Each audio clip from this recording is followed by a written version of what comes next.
आता महेशने बोलताना सांगितलं, त्याला काय वाईट वाटलं माझं नाव घ्यायला मला माहिती नाही, परंतु अख्ख्या पिंपरी चिंचवडला माहिती आहे. 92 ला मी तुमचा खासदार झालो. 92 ते 2017 कुणी पिंपरी चिंचवड सुधारवला?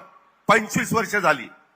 प्रत्येक गोष्ट मी तिथं लक्ष देऊन करत असतो. आणि या इमारती अधिकाऱ्यांना विचारा, कितीदा बसत असतो, कितीदा चर्चा करत असतो, मार्ग काढत असतो. शेवटी आपण युतीमध्ये आहोत. ज्यांनी चांगलं केलं त्याला चांगलं म्हणायला शिका. एवढं काही कंजूसपणा दाखवू नका. मी तरी दिलदार आहे. ज्याने केलंय त्याला मी त्याचं क्रेडिट देत असतो. आयुक्तालय मला वाटतं 15 ऑगस्ट 2018 मुख्यमंत्री त्यावेळेस होते, त्यांनी केलं. आणि आयुक्तालयाची बिल्डिंग आता त्या ठिकाणी होते. त्या बिल्डिंगला चोबे कितीदा बसलो आपण, कितीदा प्रयत्न केला. त्याच्यामुळं हे पिंपरी चिंचवड हे आपल्या सर्वांचं आहे. इथं सगळ्या सुविधा नीट मिळाल्या पाहिजेत. त्याला काय वाईट वाटलं माझं नाव घ्यायला मला माहिती नाही.